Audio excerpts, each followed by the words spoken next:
Hello everyone, welcome to Behind the Curtains. Today we will learn something interesting. Let us first watch the screen. What is happening?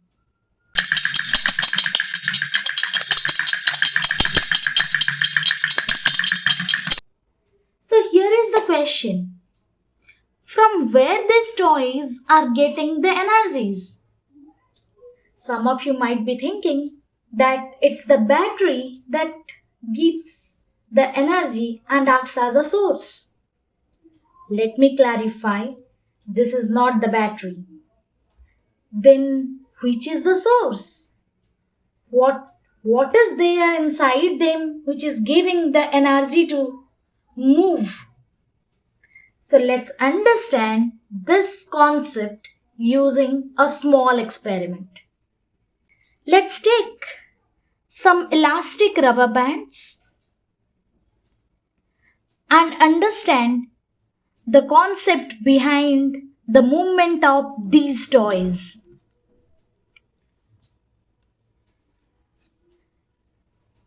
Let's first take a rubber band and apply a force towards the right such that the rubber band expands or stretches. This is called applied external force, and that is acting towards the right direction. And in doing so, there is a force, that is the spring force, or here it is, you can say the restoring force is the elastic force generated towards the left. Now if I'll release my hand, then the elastic rubber band is going to restore its original configuration. That means it will return to its original shape. And the elastic force is going to do certain amount of work. Whenever I am applying external force, I am doing certain amount of work, that is the external work done.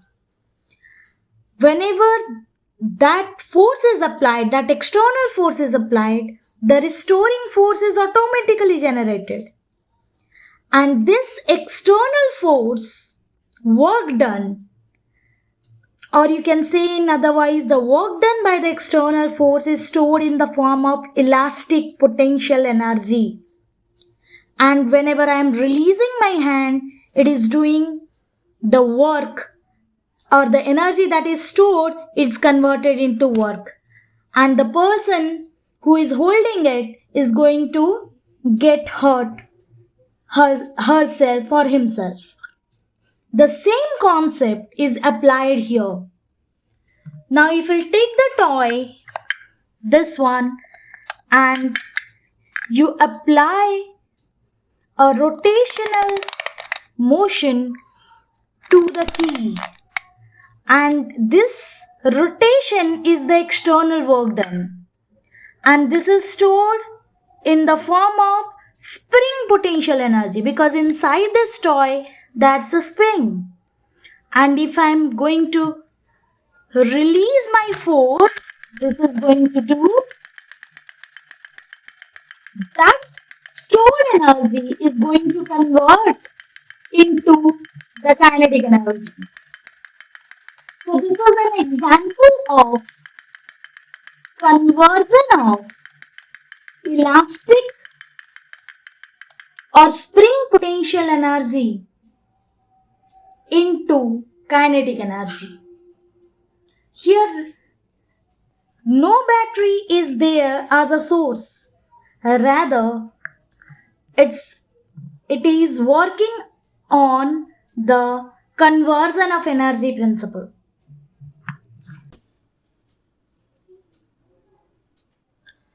So I have opened it. As you can see here, there's no battery. And you can see a spring. This is a spiral spring. this one. Now you see that I am giving a rotation to the key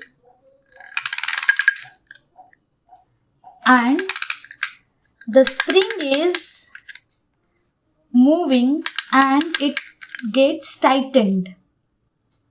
Now if I am releasing it, you can see the gear is moving and gradually the stored energy, potential energy, gets converted into the kinetic energy. Do it again.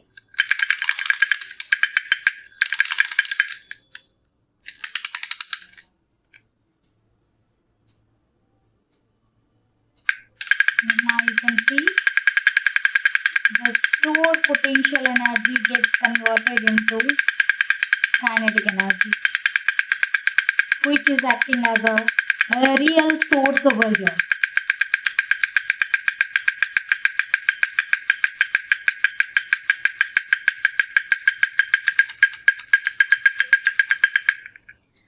The same thing we can see inside the watch.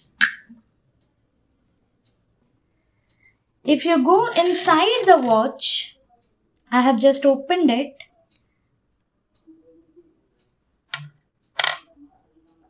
You can find here that there is no battery. Now, whenever you are going to give a rotation to this knob, the gears are going to move. You can see it on the screen, and just behind this gear there is a spring, and there the energy is stored. The external work done is stored inside it as a potential energy. Now I am doing it again, and which is going to give the actual source of energy for the movement of the hands of the clock, or you can say here the wristwatch. Thank you everyone. Thank you for watching. I hope so this small attempt have enlightened your knowledge regarding the sources of energy and also the conversion of potential energy into the kinetic energy. Just be curious, stay tuned for the next video.